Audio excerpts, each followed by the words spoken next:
What is up, legends, and welcome back to the channel where we break down the most epic cultivation sagas in the universe.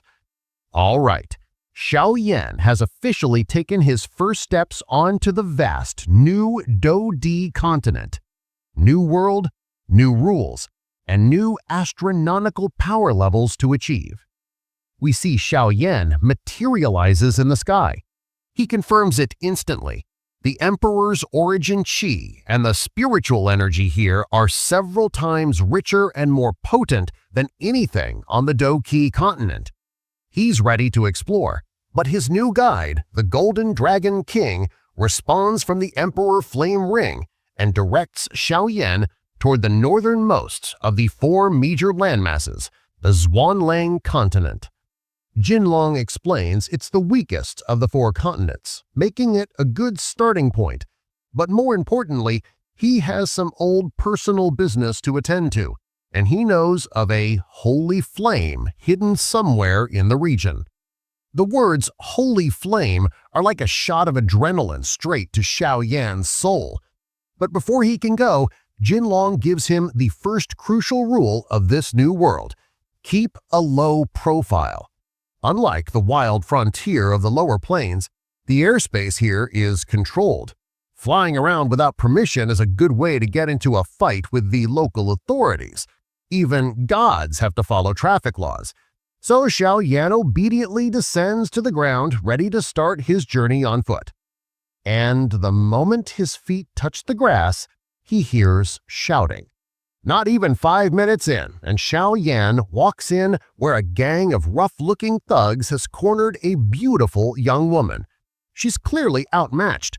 Her clothes are torn, and she's holding her ground with desperate courage. The leader, a ferocious-looking man who's a 6-star Tuoshe, is accusing her of stealing a treasure pavilion blueprint from her masters, the Mu family, who have just been mysteriously massacred. The woman, who we later learn is named Qing Yuan, insists she's just a servant and knows nothing. It's obvious the blueprint is just a pathetic excuse. These guys are here to do something terrible. Just as the thugs are about to attack, and Qing Yuan is preparing to take her own life rather than suffer dishonor, the Golden Dragon King's voice rings out in Xiao Yan's mind. He senses a strange, vaguely familiar aura coming from the girl's direction, and urgently tells Xiao Yan to hurry over. Xiao Yan arrives in the flick of time, and before he has even have to lift a finger, Xiao Yi, his adorable but terrifyingly powerful fire spirit, takes one look at the scene. Xiao Yi feels genuine anger at their evil intent.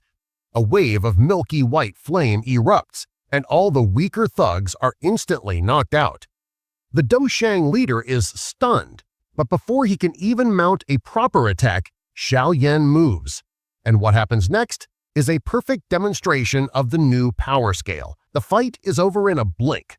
The leader and his remaining men are defeated so effortlessly that they can't even comprehend what just happened. They are left trembling in fear, begging for their lives. With the threat neutralized, Xiao Yan shows his true character. He turns to the terrified Qing Yuan and offers her a high-level healing pill for her injuries. Under interrogation, the thug leader spills the truth. Xiao Yan lets Qing Yuan decide the man's fate. She said, let him go. Now she stands alone in the world. Her masters are dead, her home is destroyed, and she has nowhere to go. She turns to Xiao Yan, her last hope, and begs him to let her follow him. She offers to be a servant, to cook and do laundry. She feels an inexplicable pull, a deep, instinctive trust for the stranger who just saved her life. Xiao Yan hesitates. A companion, especially a weak one, could be a burden on his dangerous journey. But just as he's about to refuse, the Golden Dragon King's voice comes through, and it's dead serious. He tells Xiao Yan, just bring her. You will definitely be grateful for your decision in the future. This girl isn't just important, she's critically important to Xiao Yan's future. He agrees, and just like that, Team Xiao Yan has its first new member. Queen Yuan relieved and asks if she can call him Brother Xiao Yan, and a new partnership is formed. As they make their way to the nearest city, Changcheng, Xiao Yan realizes he knows nothing about the local politics. Lucky for him, his new companion is a walking encyclopedia. Queen Yuan gives him a detailed breakdown of the power structure of the Zhuanglang continent. She explains the continent is dominated by the one country, 2 pavilions, 3 valleys, and 4 sects. The one country is the royal family. They are the undisputed rulers of the entire continent, and their power is absolute. Why? Because they are rumored to have a Du Xian, a fighting immortal, backing them up. That's a whole realm about Xiao Yan right now, like having a tactical nuke on permanent standby.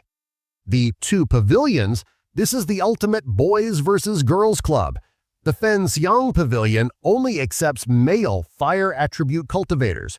The Wanhua Pavilion only accepts women. The 3 valleys are specialized factions. Dan Valley is a paradise for alchemists, rich with natural treasures. Nightmare Valley is home to terrifying soul cultivation experts. And Astrologic Valley uses the power of the stars for combat and divination. The 4 sects. These are the more eclectic powers. The Poison Sect is a haven for poison users, led by an infamous expert with a legendary poison body. The Sword God Sect focuses exclusively on sword intent. The Ming Sect are masters of stealth and assassination, the hidden killers of the continent. And finally, there's Solomon, a super mysterious and low-key sect that accepts all kinds of strange individuals. This gives Xiao Yan and us a perfect map of the key players in this new region. Xiao Yan and Queen Yuan arrive at the gates of Qingsheng, only to find it on high alert. The city is practically under martial law because of the Mu family massacre. After a quick inspection, they enter, and Xiao Yan is immediately faced with a very relatable problem. He needs money for an inn, for supplies, and most importantly, for rare medicinal ingredients. So he decides to fall back on his legendary side hustle, alchemy. They head to the largest auction house in the city, the magnificent Zhubao Yuan. Xiao Yan walks up to the counter and calmly asks to auction a few items. When the staff asks what grade, he replies, 9th order. The shock is immediate. You have to understand, even on this higher plane, high-level alchemists are as rare as phoenix feathers. The staff member practically trips over himself to go get the CEO. The CEO, a man named Qing He, who is himself a prestigious first-rank emperor alchemist, comes out to personally greet Xiao Yan. Qing He is a smart but respectful man. He's amazed by Xiao Yan's ability to casually pass items through the air, a clear sign of a duty expert. Xiao Yan's pills sell for a staggering 5 million. He walks away with 3 million in cash on a special tiger-patterned crystal card, a VIP card reserved only for duty experts. As he leaves, Qing He gives him a friendly but ominous warning. The murderer who wiped out the Mu family is rumored to be specifically targeting alchemists. The plot thickens. Back at the inn, Xiao Yan's kindness shines through again. He gives a huge sum of money, 100,000, to Queen Yuan, telling her to buy herself whatever she wants. The girl, who has likely never known such generosity, is moved to tears. Xiao Yan comforts her and sees the same fire and inferiority complex in her that he once had, and he promises to help her find her parents. This is our hero at his best, not just powerful, but compassionate. That night, while Qing Yuan sleeps peacefully, Xiao Yan finally gets a chance to ask the Golden Dragon King the million-dollar question. Okay, Shishu, what is the deal with this girl? But Jinlong remains mystic. He refuses to give a straight answer. Instead, he tells Xiao Yan that the herbs he just bought are for Queen Yuan. He must refine a specific pill for her, a recipe called the Guben Pei Yuan pill. the consolidate the foundation and cultivate the origin pill. He says that once she takes it, the truth of her identity will naturally reveal itself. But there's a catch. The recipe requires one last crucial ingredient, the magic core of an emperor-level beast. And that's something they can't just buy at the local market.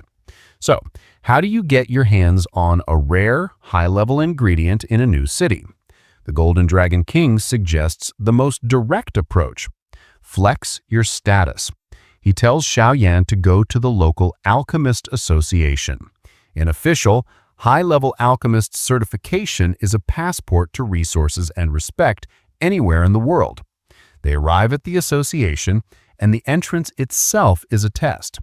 The plaque above the door emits a powerful soul shock designed to repel anyone with a weak spirit. Xiao Yan's Emperor Realm soul brushes it aside like a gentle breeze, shielding Qing Yuan from its effects. But that display of immense soul power doesn't go unnoticed. Inside, the association's president, a wise, pale-haired old man named Bai Su, feels the ripple and is instantly intrigued. An Emperor Realm soul has appeared in his small city. He comes out personally to greet the visitor. Xiao Yan gets straight to the point. He declares he is there to be assessed. The president asks what rank he's aiming for. And Xiao Yan, with the calm confidence of a man who knows exactly how good he is, drops the bomb. First rank Emperor. The vice president, Bai Rou, who's standing nearby, scoffs in disbelief. A kid this young, aiming for the highest rank in the city? It's madness. But President Bai Su sees the depth in Xiao Yan's eyes. He sees the serene power. He silences his brother and immediately gives the order. Lock down the entire association, prohibit anyone from entering or leaving, and call every member to come and witness this assessment. The chapter ends there on a breathtaking cliffhanger. Xiao Yan didn't just knock on the door of the establishment, he kicked it down and put the entire city on notice. His journey to build a new legend starts right here, right now. Until next time, keep cultivating.